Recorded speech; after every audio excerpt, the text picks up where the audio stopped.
So there are tools that the moderators have that can, fix these things in the moment. They can ban people, there are tools that the moderators have in the moment to fix these problems if the abuser is anonymous. And it is a lot harder to fix. And it's not perfect.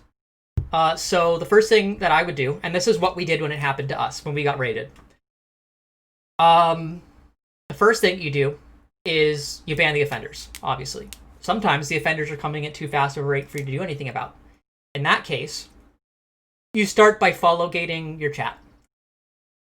And you pick a time before such would be reasonable for the bots to have followed you and then resumed their attack. So what we did was 1 week follower only. So we lost 1 or 2 legitimate people who were chatting at the time, who were new followers to that stream. We just explained, I'm sorry, but I don't want the attacks to resume. And there's no way that these bots have been following us for a week. So we put it at 1 week follower, we banned all the bots, and then we left it at 1 week follower for a few hours. It was a really long stream that this happened. I think it was like an 8-hour stream. And then we lifted it. So what you do is you basically control the lever. If the attacks happen in too great of an intensity for your current mod team to handle, you elevate people to the mod team. If the people who are being abused by this are lacking representation in your community and are also trusted and enduring members of your community, you elevate them.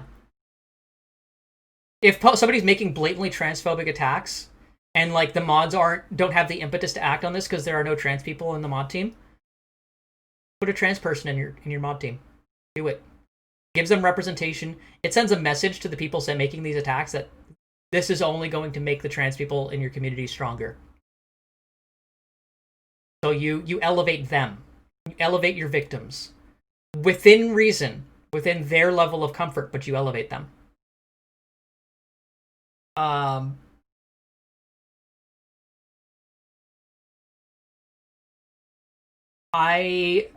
A good example of this is Ferociously Steph.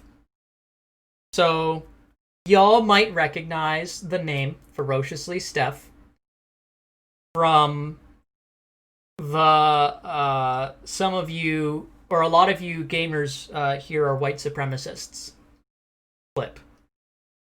Ferociously Steph is the dear girl.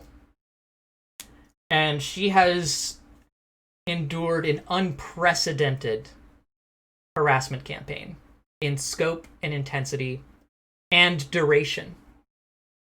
And she has a mod team that is probably the model of moderating teams that I could call on. They use those levers frequently.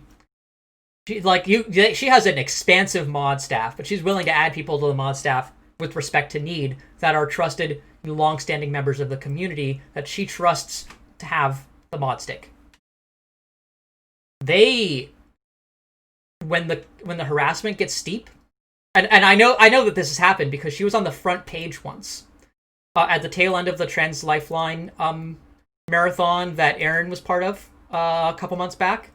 Aaron did 2 streams for that. It was like an endless, week-long marathon that was just just a baton pass style thing. Aaron had 2 streams on it.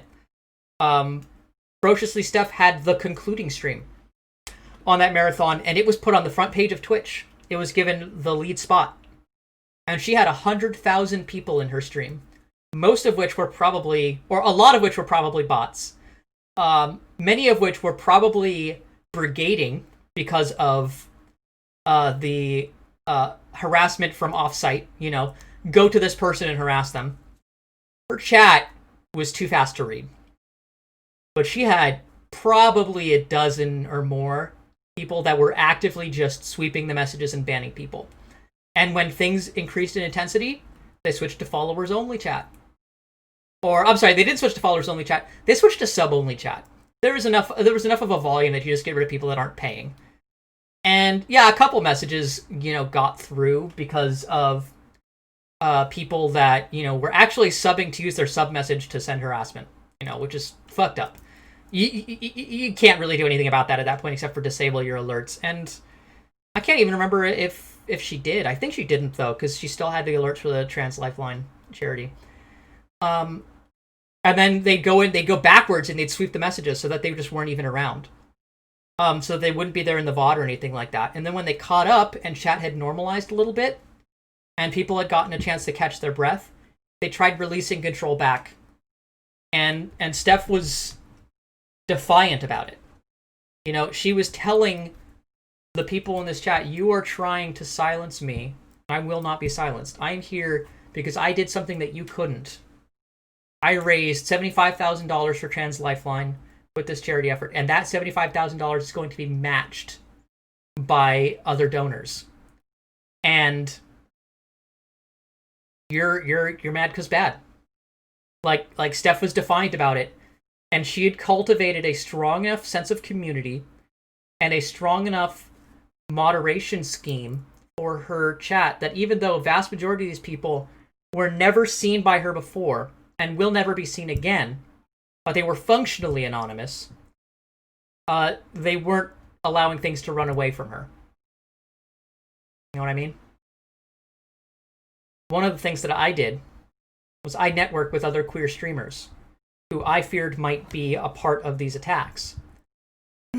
So, for the streamers that I moderated, I accumulated all the list of the bans that the people that we had banned.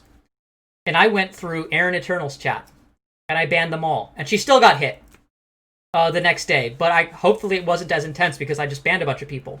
And I went through Penguin Brit's chat, and I banned them all. And I went through, yada yada, blah blah blah. I banned a bunch of people. I said, I think this might be an attack on the LGBTQ tag. I didn't know where it was coming from. It was anonymous to me. So I networked with other queer streamers who either I moderate or they moderate for me, or we both moderate for each other, or we look out for each other. And I told them, this is what you should look out for. These are the warning signs. This is what you need to preempt, and this is what you need to block. Who you need to block.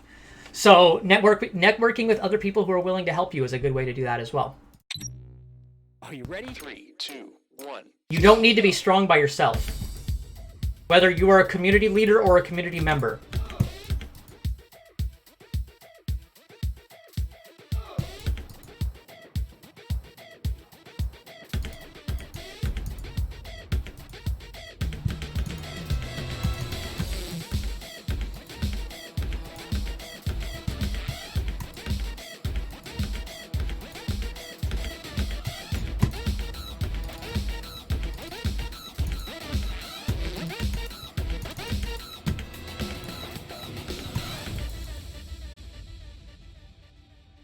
Does that answer your question?